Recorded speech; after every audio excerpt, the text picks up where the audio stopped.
안녕하세요. 골드만 싹스리입니다. 오늘은 그 쓸개, 그 담낭이라고 그러죠. 담낭에 생기는 염증, 그러니까 그 담낭염 또는 담도염 아니면 담관염 해서 그 통로에 생기거나 담낭, 쓸개에 생기는 염증에 대해서 알아보겠습니다.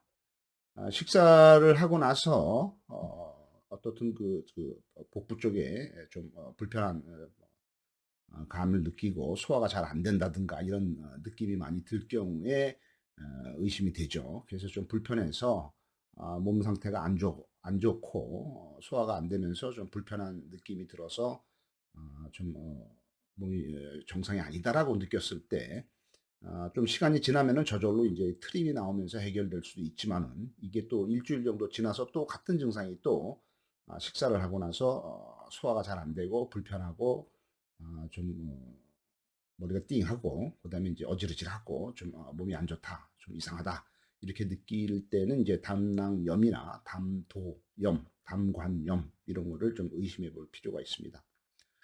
이 그 담낭이나 담도 쪽에 이제 염증이 생겨서 이제 이런 그 몸이 불편한 걸 느끼게 되는데 이거를 느끼게 됐을 때는 이제 대부분의 주된 원인은 담석 그 안에 이제 그 담낭이나 이제 담관에 생기는 그 담석 아니면은 종양 이런 것들이 원인이 될 수가 있죠. 그래서 어떤 간에 이제 염증 반응이 일어나는 거죠. 그래서 이게 문제가 있어서 이제 병원에 가서 진찰을 해보면은 주로 이제 초음파 검사나 CT 검사, 단층 촬영 검사를 하게 되는데 그렇게 할 경우에 보통 발견이 되는 거죠. 염증이 있다고. 하지만 이제 그 촬영을 해서 했는데도 불구하고 담석이 없거나 용종 혹이 없는데도 불구하고 염증이 있을 수도 있습니다. 그래서 이제 그 담석이나 용종이 없어도 염증이 있다. 그래서 이걸로 인해서 염증 반응이 나오게 된다. 그래서 증상으로는 이제 복부에 통증이 생기거나, 그다음에 이제 발열, 고열이 나거나, 오한이 나거나, 이제 발열이나 오한이 나는 거는 이제 염증이 있기 때문에 나는 거죠. 그 몸에서 면역 체계하고 싸우느라고 이제 뭐 열도 나고 뭐 추워도 뭐 달달 떨리기도 하고 뭐 그런 경우도 있죠. 그다음에 이제 구토 증상이 나타나기도 하고 소화불량, 그다음에 이제 체중이 감소된다든가 피로가 온다든가, 그다음에 이제 몸이 가렵다든가, 아니면 이제 황달 증세. 황달 증세는 이제 이 담석이나 용종이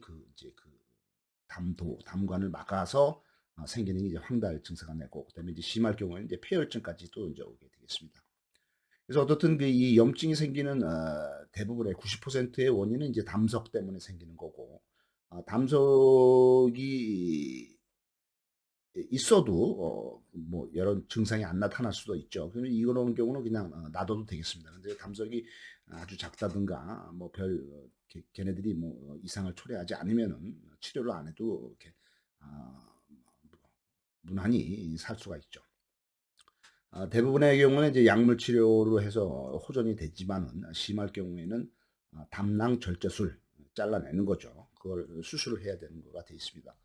이 쓸개, 담낭이 뭐냐 하면은, 우리가 이제 쓸개라고 부르죠. 간 바로 밑에 붙어 있죠. 그간 바로 밑에 한 10cm 길이, 상당히 크죠. 10cm 길이라면 몸속에서 10cm 길이의 주머니가 되겠습니다. 그래서 여거가 하는 일은 간에서 만들어내는 쓸개즙, 간에서 만든 쓸개즙이 이제 담관을 통해서 요쪽 그 담낭으로 오고 쓸개로 오고 간에서 만들어진 거죠. 그래서 이제 쓸개에서 저장을 했다가 우리가 식사를 하게 되면은 그게 이제 소화 효소죠. 그래서 소화 효소가 돼서 얘네들이 이제 그 쓸개에서 나와서 십이장으로 가서 십이장은 뭐냐면 이제 위 바로 밑에가 이제 십이장이죠. 위에서 이제 소화를 시켜서 내려온 음식물을 얘네들이 또 이제 소화를 시키는 거죠. 소화 효소가 나오는 거죠.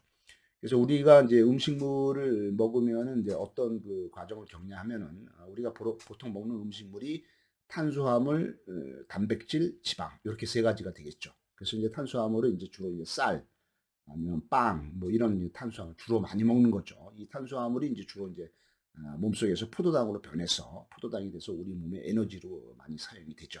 특히 뇌는 이제 포도당만 먹고 살죠. 그래서 이 포도당이 그렇고, 그다음에 이제 단백질은 이제 우리가 주로 먹는 고기라든가 두부, 콩 뭐 요런 것들이 이제 단백질이 되겠죠. 단백질은 몸 안에 들어와서 하는 역할이 우리 몸의 근육이라든가 뼈라든가 이런 여러 가지 몸체를 만들어 주는 역할을 많이 하죠. 그다음에 이제 지방이 있죠. 지방은 이제 주로 이제 뭐 우리가 이제 고기에 이제 지방질도 많고, 이제 지방은 이제 우리 들어와서 이제 여러 가지 이제 중요한 작용을 많이 하는데, 그중에서도 이제 가장 많이 하는 작용이 이제 우리 몸이 이제 세포로 구성이 되어 있죠. 우리 몸이 이제 100조 개의 세포로 구성이 되어 있고, 또 한 100조 개의 미생물이 같이 살고 있죠. 외부 생물이죠. 그래서 이제 100조 개의 세포로 구성된 것이 우리 인간인데, 그 각 세포가 각 하나의 생명체죠. 각자 생명을 하고 있죠. 그래서 이제 인간이라는 것은 어떤 연방체라고 볼 수도 있죠. 근데 이제 이 각 세포들이 이제 사는데, 세포를 보호하는 세포막이 있죠. 바깥에 막이 두 개의 막으로 구성이 되는데, 이 막을 구성하는 성분이 주로 이제 인 또는 지질 있습니다. 이 지질 이제 지방이 이제 이런 데다 이제 많이 쓰이죠. 좋은 데도 쓰이는 거죠. 지방이 많이 모여서 이제 뭐 비만이 되고 보면 나쁘지만은, 어떻든 지방도 우리 몸에 상당히 중요한 성분이 되겠습니다. 그래서 이제 우리 몸이 이제 필요로 하는 음식물이 이제 탄수화물, 단백질, 지방 이런 식으로 이제 돼 있는데, 그 중에서도 탄수 이제 음식물을 먹으면은 먼저 이제 입에서 소화효소가 나오죠. 입에서 나오는 소화효소, 침에서 나오는 소화효소가 아밀로이드, 얘가 나와서 이제 탄수화물을 다 분해를 합니다. 그러니까 탄수화물부터 이제 분해가 되는 거죠. 그다음에 이제 요게 이제 쏙 내려가서 이제 위장으로 가면은, 위장에서는 이제 펩신이라는 소화효소가 나오죠. 이 펩신이라는 소화효소는 또 이제 단백질만 분해를 합니다. 그래서 단백질을 분해를 해서 상당히 이제 산성이죠. 강한 강산성이죠. 그래서 이제 펩신이 우리 단백질을 분해를 하죠. 그래서 이제 그것도 흡수를 하죠. 그럼 이제 지방은 그때까지도 이제 소화가 안 되는 거죠. 그러다가 이제 요게 이제 바로 밑에가 이제 12장이죠. 12장으로 내려가면은 이제 거기서 탄수화물, 단백질, 지방이 이제 다 한꺼번에 이제 소화가 됩니다. 요 놈들을 세 개를 다 소화를 시키는, 분해를 시키는 효소가 바로 간에서 만들어져서 쓸개에서 저장이 됐다가 담도관을 통해서 12장으로 내려오는 이 쓸개즙, 담즙이라고도 그러죠. 요거가 이제 소화 효소가 되겠습니다. 그래서 이제 소화를 한번 전체 다 소화를 시킨 다음에, 이제 그게 이제 쭉 내려가면은 12장 밑으로 쭉 내려가면은 이제 12장 밑에 이제 소장이 있죠. 그 소장에 가면 또 다시 한번 소화 효소가 나와서 마지막으로 탄수화물, 단백질, 지방을 이제 한꺼번에 다 이제 소화를 완전히 시켜서 전부 흡수를 하고 찌꺼기를 이제 대장 쪽으로 보내게 되는 거죠. 그래서 대장에 간 찌꺼기도 대장에서 다시 한번 또 일부 흡수할 건 다 흡수하고, 이제 진짜로 이제 뭐 다시 이제 대장에서 흡수 못하는 것들이 이제 전부 이제 대장에서 직장을 통해서 이제 항문으로 해서 배출이 되는 거죠. 그래서 어떻든 간에 이 담즙을 간에서 받아서 저장을 하고 12장으로 내보내는 기능을 하고, 얘네들이 하는 역할은 지방을 이제 소화하고 흡수를 한다, 이렇게 되어 있습니다. 그래서 이제 담관을 통해서 배출이 되고, 요 놈이 생성되는 것은 밤에 우리가 잘 때 이제 간에서 이 쓸개즙이 생성이 됩니다. 그래서 저장을 해놨다가 담낭에서 쓸개에서 저장을 해놨다가 아침에 밥을 먹으면은, 식사를 하면은, 그때 이제 식사 신호가 오면은 이제 여기 이제 쓸개즙에서 이제 이 쓸개즙이 배출이 되는 거죠. 소화 효소가. 그래서 이제 거기서 이제 탄수화물, 지방, 단백질을 전부 다 이제 다시 한번 소화를 분해를 시켜서 몸이 흡수를 하는 거죠. 이제 이 담즙이 이제 그 역할을 하는 건데, 얘네들이 하는 역할은 이제 아까 말씀드렸듯이 각종 영양소도 흡수하는 것도 하지만은 간에 있는 그 콜레스테롤을 이제 배출하는 역할도 하고, 그다음에 이제 각종 해독 작용도 같이 하는 걸로 되어 있습니다. 왜냐하면 간이 해독 작용 주로 하기 때문에 그렇죠. 그래서 얘들이 이제 담관을 통해서 이제 그렇게 이제 배출이 되는데, 문제는 이제 여기에 이제 염증이 왜 생기냐 하면은 이 담즙에 이제 세균이 침입될 수가 있습니다. 뭐 바이러스라든가 박테리아 이런 세균들이 이제 담즙에 침입이 돼서 세균으로 인한 염증이 발생이 될 수가 있죠. 그래서 이제 원인으로는 이제 제일 큰 원인이 이제 담석인데 이제 담석이 생기면은 이게 이제 그 통로를 막거나 통로를 막게 되겠죠. 돌이 생긴 거니까. 아니면 뭐 종양도 마찬가지지만 그러면 이제 이게 이제 통로가 좁아지니까 이 조직에 이제 충분한 산소가 공급이 돼야 되는데 산소 공급이 이제 안 되게 되겠죠. 그 산소 공급이 안 되면은 산소 공급이 안 되면은 어떤 그 안 좋죠. 조직에 파괴가 되고 허혈성 변화가 생기게 된다. 피 같은 것도 나게 되고 염증이 생기게 되죠. 그다음에 이제 담즙 안에 그 성분 중에 레시틴이라는 성분이 있는데 여기에 이제 그 담낭 점막 그 이제 그 점막에 있는 지방산이 여기 그 담즙에 작용을 해서 어떤 화학적 변화를 일으켜서 또한 여기서 이제 염증이 생기는 경우도 있고요.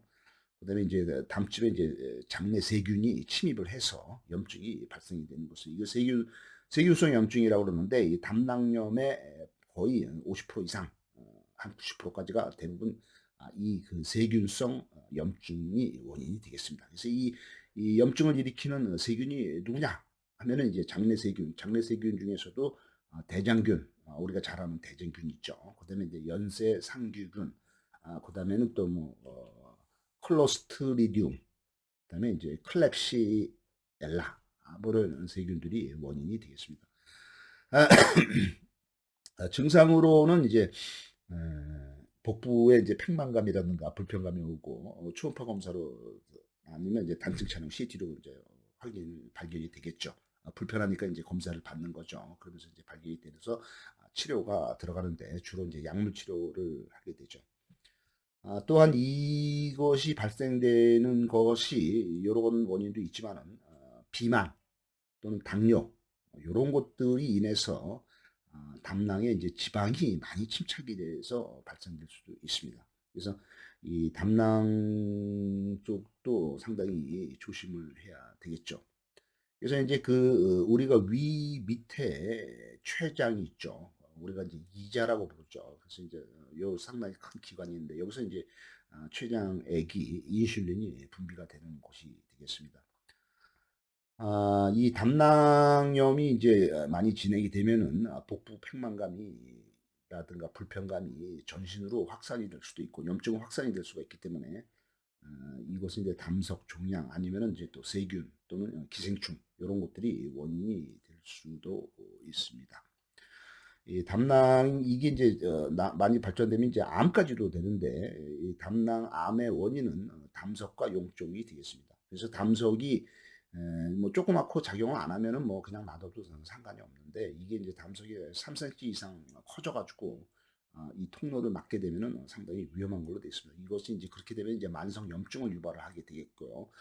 이것이 진행이 되면은 심한 그리고 반복적인 통증이 오고 피로감이 오고 그다음에 체중이 감소되게 되어 있습니다. 또한 이 담석이 이 담도관을 막으면서 황달이 발생될 수도 있죠. 이거를 하는 거는 이제 발견할 수 있는 거는 이제 그 CT라든가 아니면은 이제 그 초음파 검사로 발견이 되는데 이 조직은 이제 떼어나기가 힘들어서 조직 검사는 불가능하게 되어 있습니다. 그래서 이제 이거를 완전히 담낭암을 제거를 하는 방법은 수술밖에 없는데 완전히 절제를 해내야 되는데 이게 뭐 100% 절제가 안 된다고 합니다. 그래서 이제 이 수술밖에 방법이 없는데 수술을 해도 5년 생존율이 5% 뿐이다. 상당히 그 생존율이 낮죠. 그러니까 아주 예후가 안 좋은 아주 무서운 병이 되겠습니다. 이 담낭 절제술을 하는 거죠. 하지만 이제 조기에 발견된 담낭암 경우에는 절제술을 하게 될 경우에 5년 생존율이 한 90%까지 올라간다고 하니까 적극적인 치료가 필요하다 이렇게 돼 있습니다. 그래서 이제 이거와 더불어서 또 하나 이제 이 어떻든 그 염증이라든가 병이 진행이 많이 되면은 제일 무서운 것이 이제 합병증이 되겠습니다. 여러 가지 이제 다른 기관에도 나쁜 영향을 미치고 염증이 확산되고 그렇기 때문에 합병증을 제일 조심을 해야 되는데 급성 호흡 곤란증이라는 것도 한번 알아보겠습니다. 급성 호흡 곤란증은 치사율이 50% 정도 되겠습니다. 그러니까 뭐 반 이상이 이제 죽는 거죠. 그래서 이제 급성일 때 그렇죠. 그래서 이제 호흡이 곤란해지는 것은 폐의 기능이 저하가 돼서 산소가 부족하고 이산화탄소가 축적이 돼서 되는 것이 되어 있습니다. 그래서 이 증상으로는 이제 호흡이 곤란하다든가 불안하고 초조하고 기침이 나오고 저혈압과 고열이 발생되겠습니다. 이 원인의 호흡곤란증의 가장 큰 원인은 폐혈증이 주로 되겠습니다. 그래서 폐에 바이러스든가 박테리아가 감염이 되어서 발생되는 경우가 많이 되겠습니다. 이것은 이제 전신 염증 반응을 일으키게 되고 이것이 되면은 전신에 이제 나쁜 부작용을 합병증을 일으키기 때문에 폐가 손상될 뿐만 아니라 콩팥, 신장 이런 다른 기관 여러 다른 장기 부전 기능이 부전되겠습니다. 염증으로 여기 이제 이것도 이제 염증이 원인이죠. 염증이 이제 원인이 되어서 이 염증이 폐포와 모세혈관 장벽이 파괴가 되겠습니다. 이 폐포와 모세혈관, 폐포는 이제 바깥쪽이죠. 모세혈관은 안쪽이고 요 장벽이 있는데 이게 이제 염증으로 파괴가 되는 거죠. 그래서 이제 여기가 하는 역할이 이 장벽이 하는 역할이 폐포와 모세혈관 장벽이 하는 역할은 산소와 이산화탄소를 교환시키는 아주 중요한 장소가 되겠죠. 근데 여기에서 이제 가스는 얘네들은 이제 가스가 이제 산소와 이산화탄소 이런 것들은 이제 쉽게 이동할 수 있지만은 혈액 내에 있는 어떤 피 성분이 이쪽으로 통해서 빠져나가는 거는 막는 기능을 하고 있는 것이 바로 이 장벽인데 이 장벽이 이제 염증으로 무너지게 되면은 이제 이런 무서운 병, 그러니까 이제 폐혈증, 그다음에 이제 급성 호흡 곤란증 이런 병이 걸리게 되겠습니다. 이 폐가 한번 망가지게 되면은 이거에 대해서 효과적인 치료 방법은 아직까지도 없습니다. 아무리 의학이 발달돼 있지만은 그 방법은 아직 발견되지 않았다고 했습니다. 하지만은 이런 증상이 모두 다 염증 반응과 아주 밀접한 관계가 있다고 되어 있습니다. 그래서 이제 산소 치료를 해야 되고 그다음에 이제 여기 이제 여러 가지 방법을 시도를 하다 보니까 부신 피질 호르몬, 부신은 이제 피질과 수질로 되어 있죠. 그래서 이제 피질은 이제 바깥쪽이고 부신 수질은 이제 안쪽이죠. 그래서 이제 피질과 수질 여기서 이제 스트레스 호르몬인 콜레 코르테솔이라든가 아드레날린이라는 이런 것들이 이제 나오는 곳이죠. 아주 중요한 곳입니다. 그래서 중요한 호르몬이 나오는 것이 이제 부신이고 부신은 이제 바로 이제 콩팥 바로 위에 두 개가 있죠. 하나씩 좌우에 이 부신 피질 호르몬인 스테로이드 스테로이드를 했더니 조금 치료 효과가 있었다. 이게 이제 항염증제 치료가 되겠죠. 그래서 이런 치료 방법이 이제 증가하는 추세지만은 아직도 정확하게 이게 이제 효과가 있는지는 아직 증명이 안 돼 있고 특별히 어떤 치료 방법은 아직은 없는 걸로 돼 있습니다. 어떻든 간에 평상시에 생활 습관, 그다음에 이제 식습관, 먹는 거 이런 거, 그다음에 이제 제일 먼저 이제 스트레스를 받지 말아야 되고 충분히 휴식을 취하고 마음의 평화, 그다음에 이제 육체적인 평화, 그다음에 이제 적당한 운동, 그다음에 이제 먹는 거 소식하고 뭐 간헐적 단식도 좋죠. 그런 것도 해야 되고 그다음에 이제 식습관, 뭐 담배라든가 술이라든가 그다음에 이제 어떤 무리한 안 좋은 습관 그런 거는 이제 항상 자기 건강을 위해서 노력을 해야 된다고 돼 있습니다. 그래서 어떻든 간에 이제 식사가 무엇보다 제일 중요한 거는 이제 스트레스죠. 스트레스가 없어야 되겠고 마음의 평화가 되고 그 다음에 중요한 것이 이제 식사인데 운동보다도 식사가 더 중요합니다. 식사를 잘 조정을 해야 되는데 이 식사를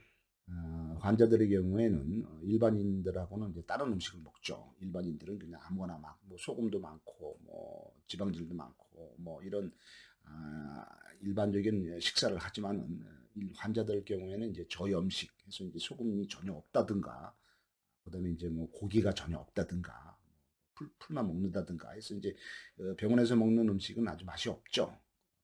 뭐 저기 절에 가서 먹는 음식도 맛이 없습니다. 그래서 그 설악산에서도 그 저기 뭐 백담사, 백담사를 통해서 이제 그 설악산을 올라가다 보면 뭐 봉종암인가 뭐 어딘가 그 절이 있죠. 거기 가서 이제 그 밥을 주는데 그 밥을 먹으면은 소금이 하나도 없어가지고 맛이 되게 없습니다. 그냥 배고프니까 먹는 건데 어떻든 그 절에서도 주는 음식도 소금이 하나도 없고 뭐 물론 고기도 없죠. 그다음에 이제 병원에서 주는 것도 마찬가지로 소금이 없고 맛이 없죠. 근데지만 어떻든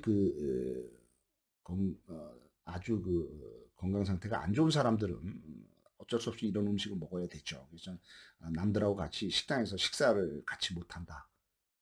같은 그런 식사를 못 먹는다. 나는 별도의 어떤 그 병원식 그런 음식을 먹어야 된다 그러면은 상당히 좀 인생이 재미가 좀 없죠. 뭐 이것저것 뭐 먹어야 되는데 그래서 이제 그런 지경까지 그 진단을 받고 그렇게 뭐 음식을 꼭 그런 걸 먹어야 된다라고까지 에, 진단을 받을 정도로 몸 상태가 안 좋아지면 안 되니까 그 이전에 조금 더 미리 고기도 조금 덜 먹고 고기 뭐 100g 먹을 거 있으면 뭐한 30g만 먹든지 좀 뭐 좀 피하든지 뭐 이러면서 적당히 잘 조절을 하는 것이 필요하다고 생각이 듭니다. 감사합니다.